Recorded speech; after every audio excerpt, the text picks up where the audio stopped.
Ya, bismillahirrahmanirrahim. Assalamualaikum warahmatullahi wabarakatuh. Bagaimana kabarnya sore ini? Ya, sudah di-mute semua ya. Alhamdulillah. Jadi pada kesempatan kali ini di mata kuliah taksonomi tumbuhan rendah pada pembelajaran jarak jauh kita akan membahas tentang materi yang kelima tentang Talophyta atau alga. Nah, apa aja yang kita bahas di sini? Yang akan kita bahas kedudukan alga dalam tumbuhan, definisi umum alga, sifat umum alga, reproduksi alga, sejarah klasifikasi alga, kemudian yang terakhir klasifikasi dan karakter alga beserta contohnya. Untuk klasifikasi dan karakter alga beserta contohnya ini nanti kita akan bahas di pertemuan yang ke-6, karena pembahasan untuk alga ini lumayan panjang.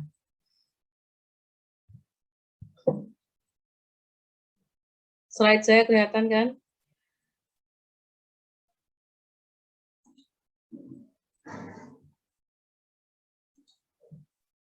Nah, yang pertama yang akan kita bahas adalah kedudukan alga. Kedudukan alga dalam alam tumbuhan. Nah, menurut Linnaeus, alga ini termasuk dalam tumbuhan Cryptogamae, yaitu tumbuhan yang memiliki alat kelamin tersembunyi. Nah, Cryptogamae itu semua tumbuhan yang mempunyai alat kelamin tersembunyi. Nah, Linnaeus membagi Cryptogamae itu menjadi 4 divisi awalnya. Yang pertama divisi Filicus, yang kedua divisi Musci, lumut, yang ketiga divisi Algae, yang keempat divisi Unit. Nah, setelah itu muncul sistem alam sejati nih, sistem filogene, yaitu pada tahun 1880 yang kemudian menyederhanakan kembali gitu ya, bahwa Cryptogamae ini dikelompokkan dari yang paling primitif ke yang paling kompleks itu berdasarkan struktur tubuhnya, berdasarkan cara reproduksinya, dan berdasarkan keberadaan pembuluh, jaringan pembuluh. Jadi Cryptogamae dikelompokkan dari yang paling primitif ke yang paling kompleks, sehingga membaginya itu menjadi 3 divisi, yaitu ada Talophyta, Bryophyta, dan Pteridophyta. Di mana Talophyta ini yang akan kita bahas yaitu alga, Bryophyta lumut, dan Pteridophyta tumbuhan paku. Nah, pada kesempatan ini kita akan membahas Talophyta yang isinya itu adalah alga. Definisi umum alga. Di beberapa referensi kita akan menemukan bahwa alga itu ternyata dikategorikan sebagai tanaman atau tumbuhan yang paling penting di dunia. Dan hidup kita itu tergantung pada alga.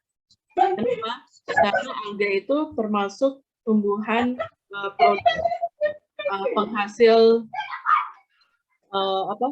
oksigen terbesar gitu ya, atau sebagai penyedia oksigen terbesar. Jadi definisi umum alga seperti yang tadi saya sampaikan, jadi dia ini merupakan tumbuhan yang paling penting dan dikatakan terpenting di dunia karena sebagai produsen terbesar di alam. Jadi di mana-mana kalau kita menemukan tempat-tempat yang lembab, banyak kita temukan beberapa spesies dari alga ini, baik di hutan-hutan, di laut ataupun di perairan ya, di perairan tawar itu kita akan menemukan alga.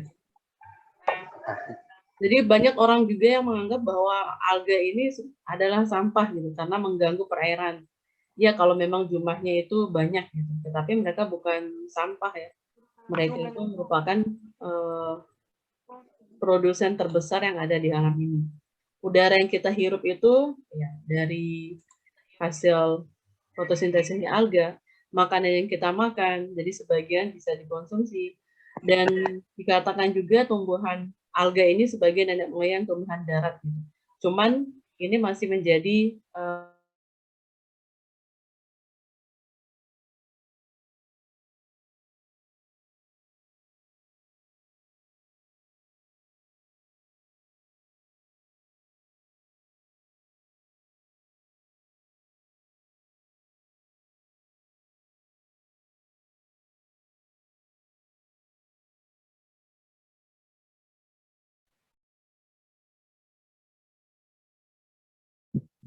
Bentar Ibu, salah klik.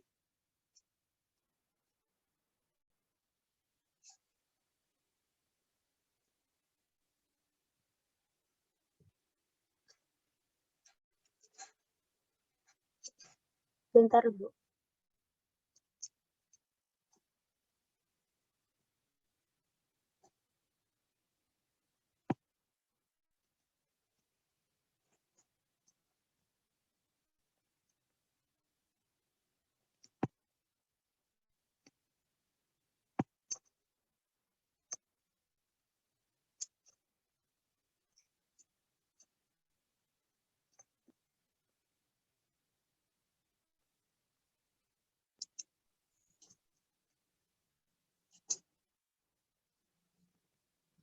Bentar, Bu.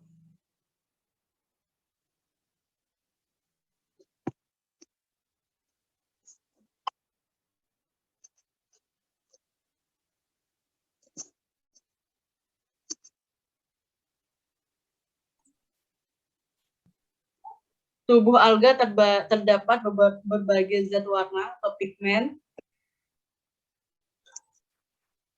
Ada klorofil, yaitu pigmen yang menyebabkan alga itu berwarna hijau. Ada fikosantin, pigmen yang menyebabkan alga tersebut berwarna pirang ya atau coklat. Atau ada juga yang beberapa yang lain, ada fikoeritrin yang menyebabkan berwarna merah, karotin warna keemasan, dan xanthophyll yang menyebabkan alga berwarna kuning atau pirang juga. Jadi secara umum alga itu memiliki pigmen warna yang beraneka ragam. Jadi walaupun misalnya alga itu memiliki banyak fikosantin, dia tetap memiliki klorofil untuk proses fotosintesis. Organisasi tubuhnya.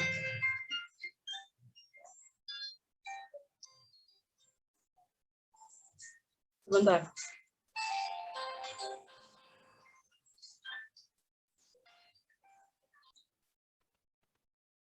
Beginilah kalau kita memakai paketnya. Kalau di telepon ya mau nggak mau diangkat. Oke, kita lanjut organisasi tubuh. Ada yang uniseluler, jadi dari satu sel ya. Ada uniseluler itu yang motil. Motil itu artinya bergerak. Biasanya ini alga yang memiliki fagel. Dan ada juga yang non-motil, tidak bergerak. Kemudian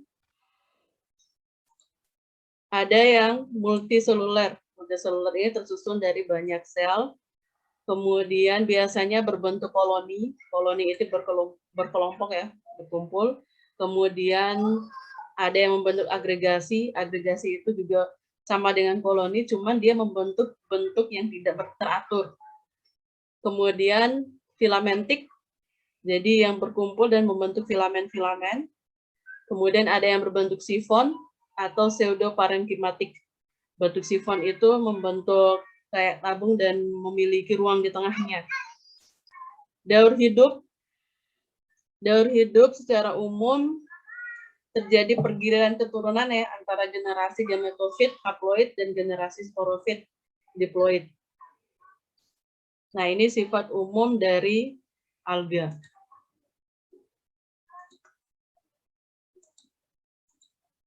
Selanjutnya, reproduksi alga. Nah, reproduksi alga ini ada 3 ya.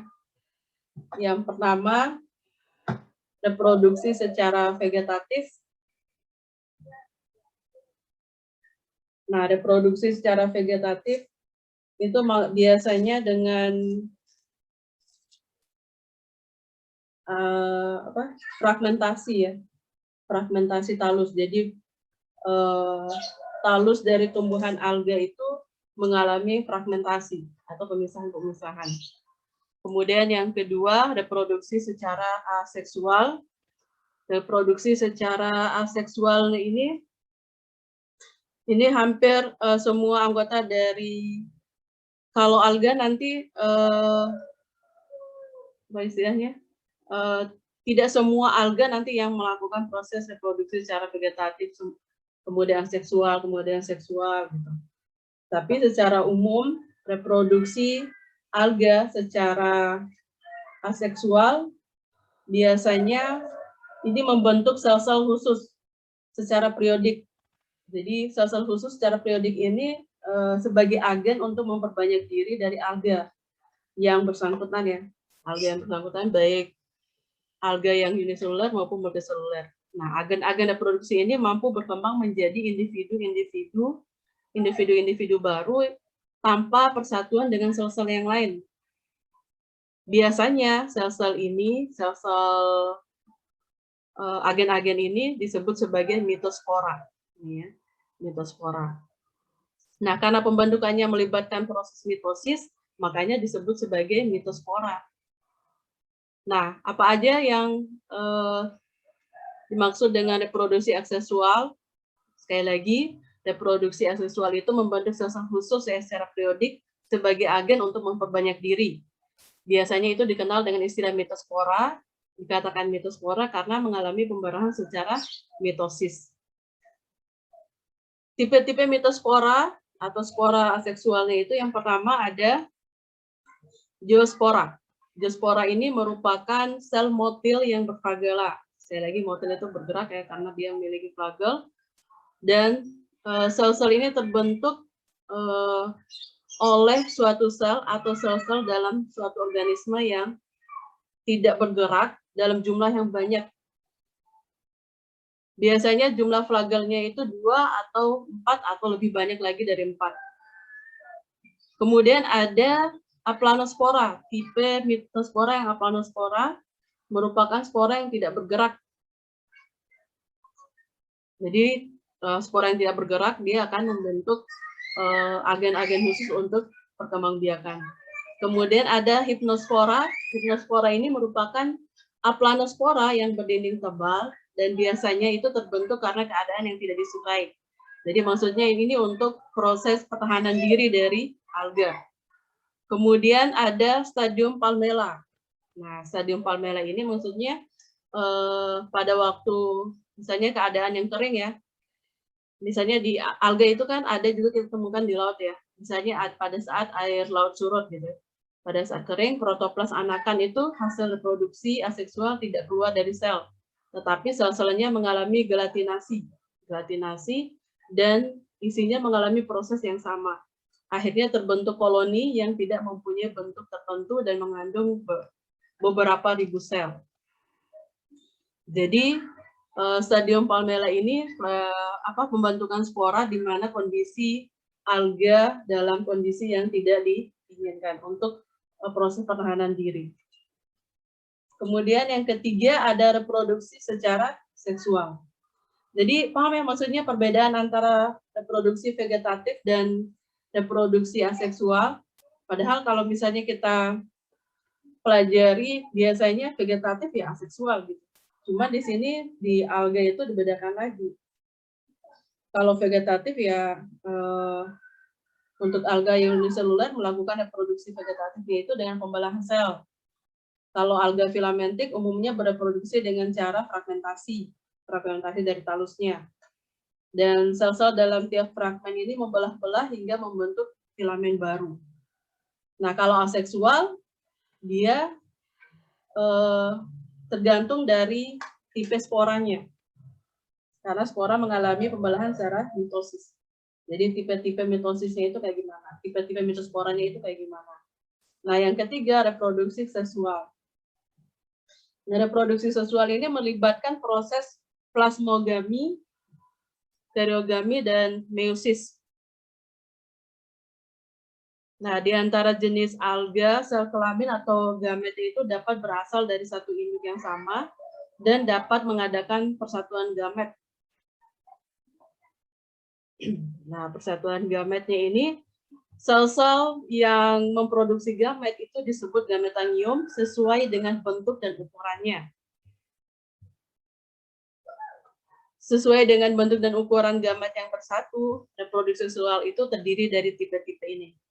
Ada isogami, anisogami, ogami, aplanogami, dan autogami. Isogami itu artinya persatuan dua gamet yang motil, dua gamet yang bergerak, dengan bentuk dan ukuran yang sama, Tapi di sini tidak dibedakan nih jenis kelaminnya dari dua gamet tersebut. Yang penting dia memiliki bentuk dan ukuran yang sama. Kemudian ada anisogami. Anisogami bisa juga dimasukkan ke heterogami. Sebenarnya heterogami itu ada dua ya, anisogami dan ogami ini. Nah, anisogami dan ogami ini masuk kategori heterogami. Heterogami itu persatuan dua gamet yang tidak sama. Kalau anisogami itu persatuan dua gamet yang berflagela dengan ukuran yang berbeda tetapi bentuknya sama. Kalau ogami, persatuan antara gamet jantan yang disebut anterozoid dan gamet betina yang tidak berflagela dan tidak bergerak. Itu ogami. Kemudian ada aplanogami. Aplanogami ini persatuan antara gamet yang tidak berflagela tetapi ameboid dia. Tidak bergerak tetapi ameboid. Jadi bergerak dengan ini ya, kayak sisil gitu. Kemudian kedua gamet tersebut secara morfologi tidak dapat dibedakan satu sama lain. Autogami yang terakhir, autogami itu persatuan antara dua protoplas atau dua inti dari hasil pembelahan suatu sel. Kedua inti tersebut dia tidak dikeluarkan lebih dulu dari selnya. Biasanya ini terjadi pada diatom ya. Seperti itu. Kemudian sejarah klasifikasi alga. Nah, ini yang perlu kita bahas karena nanti pasti kalian juga akan menemukan beberapa referensi alga itu ternyata banyak sekali. Cuman sekarang kita bahas dulu nih sejarah klasifikasi alga. Konsep dasar klasifikasi alga ke dalam divisi itu berdasarkan kriteria yang pertama, pigmentasi dari sel vegetatif, yaitu macam pigmennya yang terdapat dalam plastida. Atau yang kedua, berdasarkan hasil fotosintesis dan cadangan makanan. Yang ketiga, flagelasi. Flagelasi itu letak dan morfologi flagelnya. Yang keempat, berdasarkan sifat-sifat kimia. Yang kelima, berdasarkan struktur sel, ada tidaknya inti sejati. Itu konsep dasar untuk mengelompokkan alga. Nah, klasifikasi menurut Fries. Kalau Fries ini membagi alga atau ganggang itu menjadi beberapa divisi, kelas, beberapa kelas. Jadi menurut Fries, ganggang adalah talopita autotropik yang mengandung klorofil, memiliki dinding sel yang terdiri dari karbohidrat murni atau campuran, dan biasanya lebih banyak hidup di air. Itu menurut Fries. Fries ini merupakan seorang ahli biologi ya. Jadi Fries itu membagi 11 kelas alga pada tahun 1935. Jadi 1935 alga itu dibagi menjadi 11 kelas. Yang pertama ada Chlorophyceae, green alga hijau ya, terdiri dari 9 ordo. Xanthophyceae, alga hijau kekuningan, terdiri dari 4 ordo. Kemudian Chrysophyceae, alga orange, terdiri dari 3 ordo. Basilaria Phyceae, diatom ya, atau bisa juga dikatakan alga yang berwarna keemasan, terdiri dari 2 ordo. Kemudian ada Cryptophyceae, ini merupakan alga coklat ya, kecoklatan, terdiri dari 2 ordo. Kemudian Dinophyceae, terdiri dari 6 ordo. Kemudian Chloromonadinae, itu alga hijau ya, kehijauan, terdiri dari 1 ordo. Eglonaphyceae, tidak memiliki anggota. Kemudian Pyphyceae, alga coklat, 9 ordo.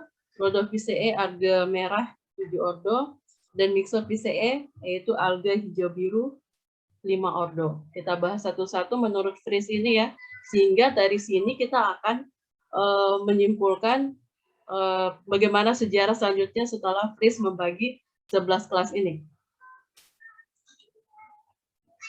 Yang pertama Chlorophyceae, green alga, ini ada contoh-contohnya. Ada yang uniseluler, ada yang multiseluler. Yang pasti alga itu masih terdiri dari 1 tipe sel, sehingga itulah yang memungkinkan alga ini belum bisa dibedakan mana bagian akar, batang, dan daun yang sejati karena belum ada pembagian dari tipe-tipe selnya. Karena tubuhnya hanya terdiri dari satu tipe sel.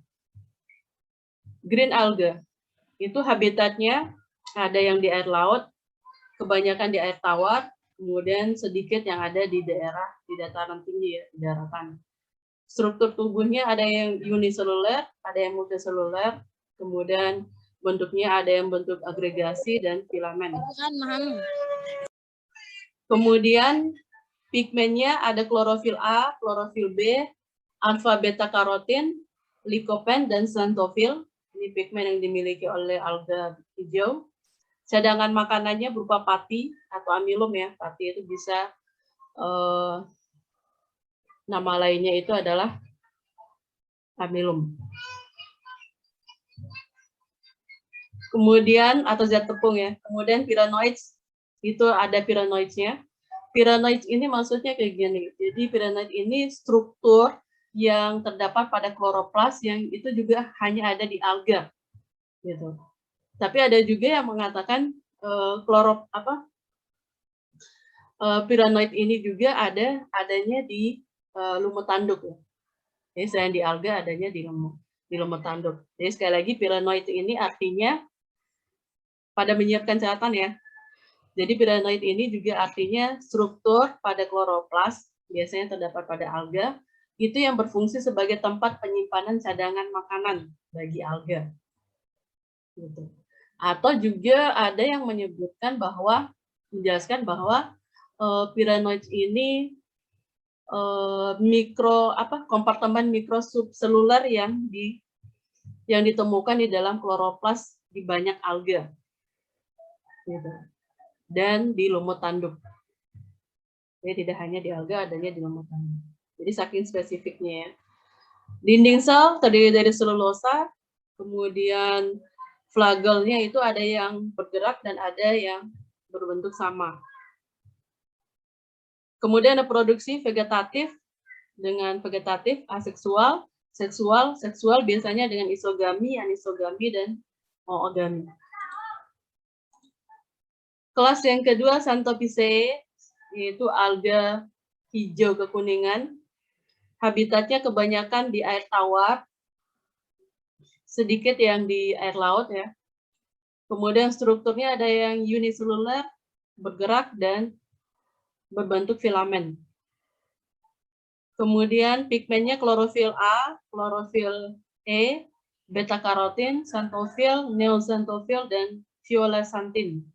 Cadangan makanannya itu berupa minyak, pirenoidnya tidak memiliki pirenoid, kemudian dinding selnya itu kebanyakan kaya akan pektin, rich in pektin. Jadi kebanyakan pektin, ya, berupa pektin. Flagelnya ada dua, ya, flagel yang berbeda, yang dikenal dengan heterokon. Reproduksinya vegetatif, aseksual, seksual, sama dengan yang tadi, ya, dan isogami, anisogami, dan moogami. Yang ketiga ada kelas Chrysopiceae, yaitu alga orange atau alga kemasan. Habitatnya kebanyakan di air tawar, ada juga di air laut walaupun sedikit. Struktur tubuhnya uniseluler, motil, dan berfilamen, ya, membentuk filamen. Pigmennya ada klorofil A dan klorofil C. Kemudian ada beta karotin dan vikokrisin. Jadi beta karotin dan vikokrisin ini yang biasa yang menyebabkan warnanya keemasan atau orange. Jadi setiap alga tetap memiliki klorofil untuk proses fotosintesis. Cadangan makanannya ada leukosin, fats atau lemak, dan krisolaminarin. Leukosin itu ini, ya, zat karbohidrat yang berbentuk biasanya ini, ya, berbentuk apa istilahnya?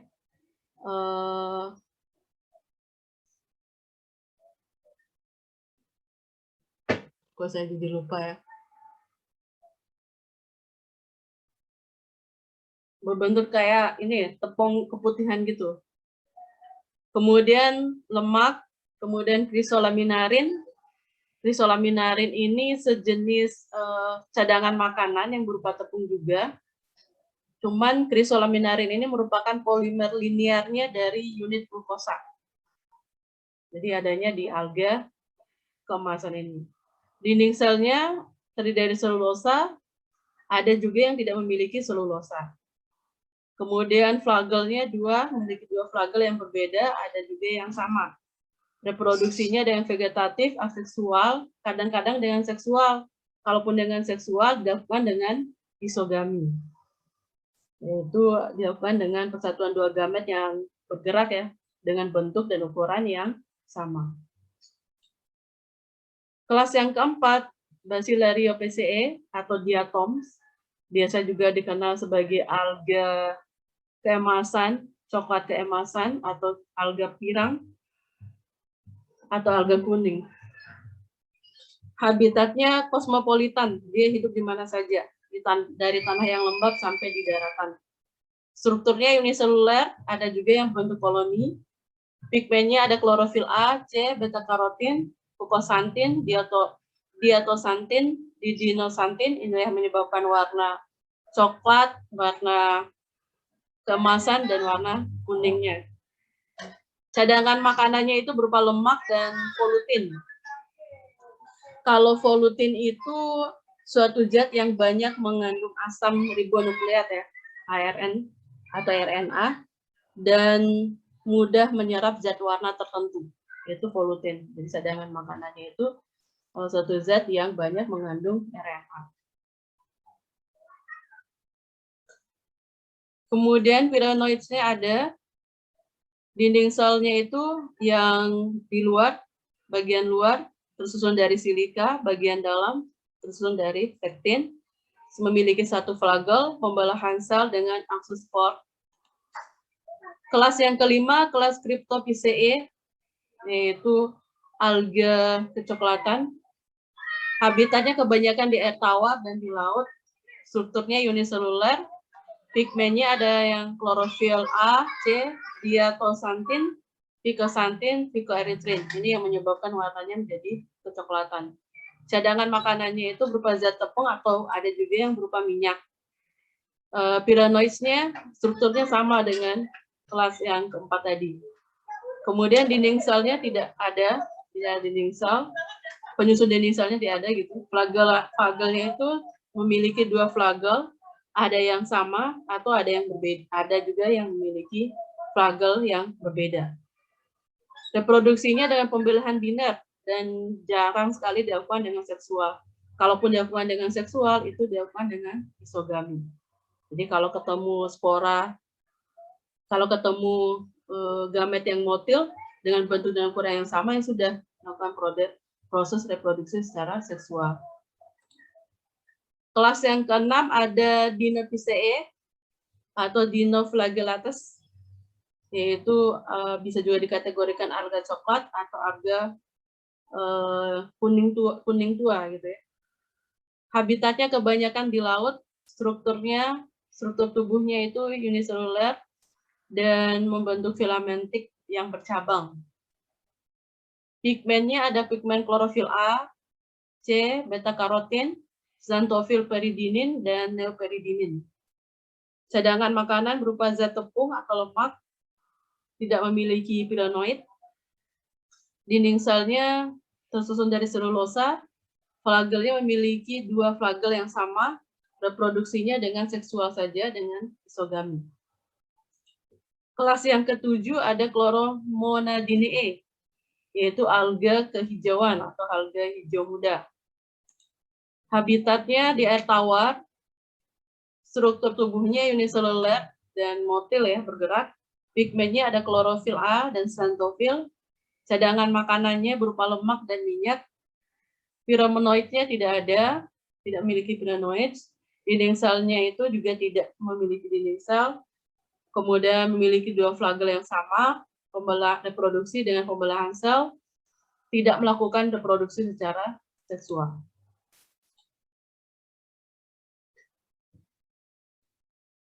Yang kedelapan, kelas Eugleniinae, yaitu habitatnya dia hanya ada di air tawar, struktur tubuhnya uniseluler, pigmennya ada klorofil A, B, beta-karotin, astaxanthin, zeaxanthin, dan zeaxanthin.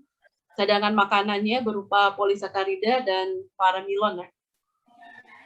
Kemudian pirenoidnya memiliki struktur yang sama pada umumnya dengan alga. Dinding selnya itu tersusun dari protein. Flagelnya ada yang satu, ada yang dua, reproduksi dengan pembelahan sel, kadang-kadang juga melakukan reproduksi dengan cara seksual atau isogami. Kelas yang ke-9 ini 5CE, alga coklat ya. Ini contoh-contohnya ini. Habitatnya di laut, strukturnya multiseluler, biasanya tumbuh raksasa ya, menjadi alga yang ukurannya yang paling besar. Disebut juga sebagai kalps. Pigmentnya ada klorofil A, klorofil C, beta-karotin, dan xanthofil. Cadangan makanan berupa manitol. Manitol ini jenis alkohol gula ya, pemanis dan obat-obatan. Kemudian ada laminarin. Laminarin juga bisa disebut sebagai glukan atau polisakarida glukosa. Dan ini hanya ada di alga coklat. Dan minyak, ini cadangan makanannya. Dinding selnya tersusun dari alginat, glukosa berisi polisakarida. Memiliki flagel dengan pada gamet yang motil itu terdapat 2 di bagian lateral. Kemudian reproduksinya secara aseksual dengan fragmentasi atau zoospora, seksualnya dengan isogami, oogami, atau kadang-kadang dengan anusogami. Nah, ini contoh-contoh dari alga coklat sebelahnya. Yang ke-10 ada kelas Rhodophyceae, alga merah.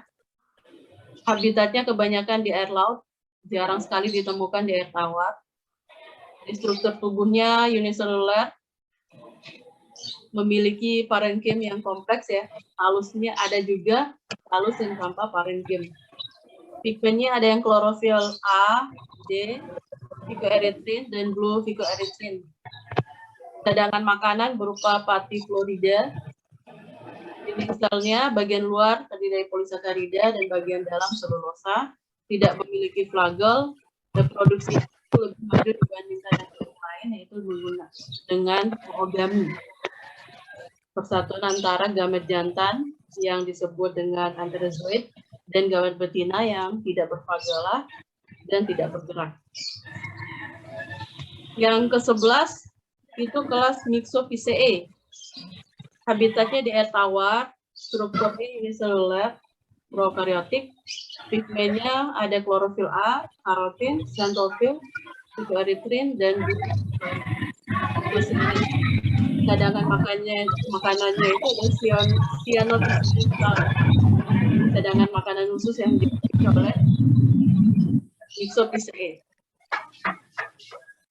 Kemudian dinding selnya itu terdiri dari peptidoglikan. Flagelnya tidak ada. Produksi secara aseksual dengan fragmentasi, pembelahan arkimedes, dan tidak perlu produksi. Nah, itu 11 kelas menurut Fries ya pembagiannya. Ada 11 kelas dari alga. Contohnya tadi kita review lagi.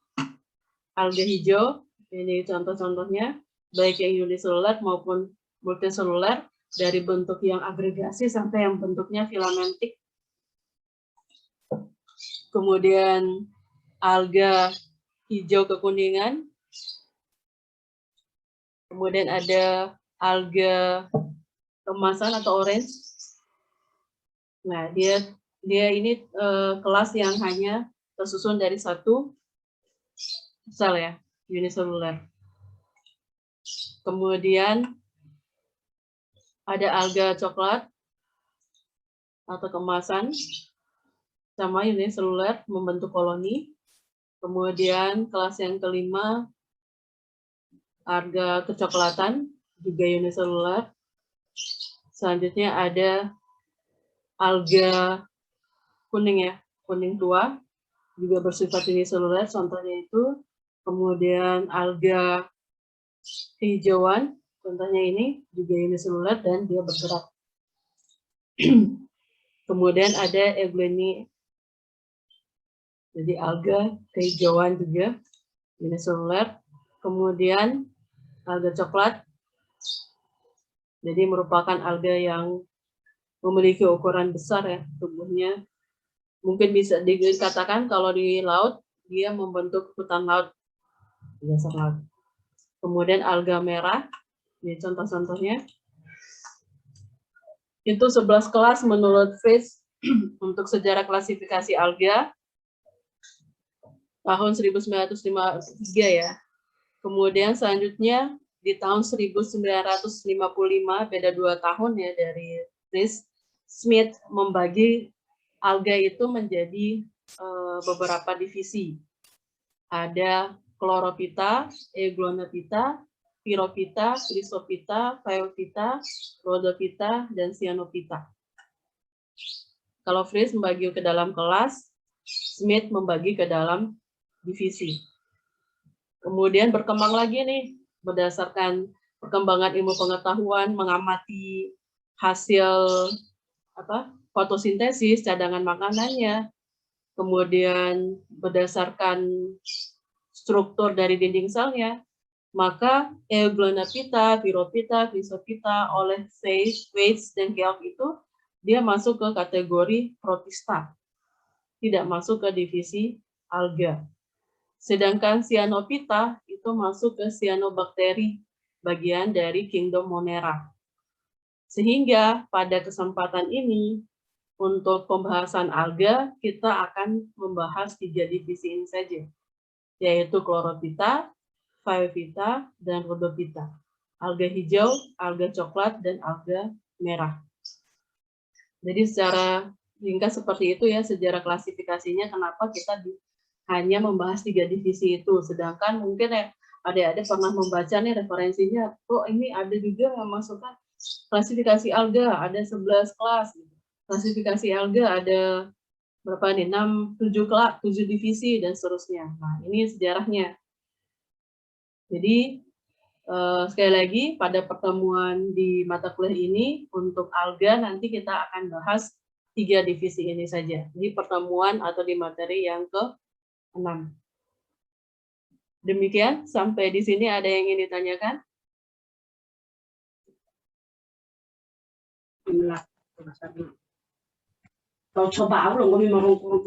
Kami. Suara.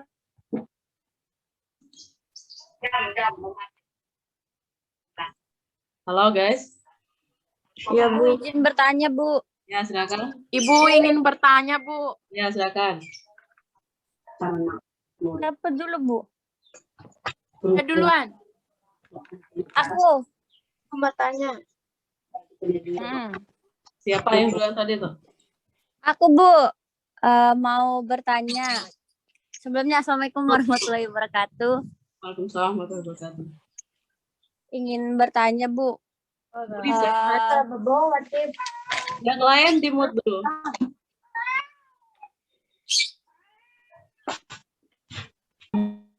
Silakan Mulisa. Ibu mungkin nggak sih kalau alga itu dapat di suatu apa yang terjadi apabila di suatu tempat tersebut tidak terdapat alga, dan apakah warna dari alga tersebut dipengaruhi oleh kondisi di sekitarnya, Ibu? Ya, apa yang akan terjadi kalau di suatu tempat tidak terdapat alga? Iya, Bu. Ya, tidak terjadi apa-apa. Oh. Karena tadi kan karena mungkin Mulisa menganggap tadi kan alga sebagai produsen ya. Jadi kan karena alga itu bagian dari kingdom tumbuhan, dan tumbuhan itu tidak hanya alga. Jadi semua tumbuhan itu menjadi produsen terbesar di alam. Salah satunya itu adalah alga. Oh iya, Bu. Kemudian warna yang disebabkan perbedaan warna pada setiap kelas alga tadi pada Fritz atau pada divisi Smith-nya ini itu dipengaruhi oleh pigmen yang dominan. Tapi semua alga tetap memiliki klorofil. Klorofil A dan klorofil A paling umum dimiliki atau klorofil B. Karena itu berperan dalam proses fotosintesis untuk menangkap cahaya matahari. Kemudian pigmen yang lain itu misalnya ya, kalau alga hijau ya yang paling dominan klorofil, itu yang paling banyak klorofil walaupun dia memiliki pigmen yang lain. Phaeophyta juga kayak gitu, pigmen dominannya xanthofil, sehingga menyebabkan warnanya menjadi kecoklatan atau keemasan. Tapi dia tetap memiliki klorofil.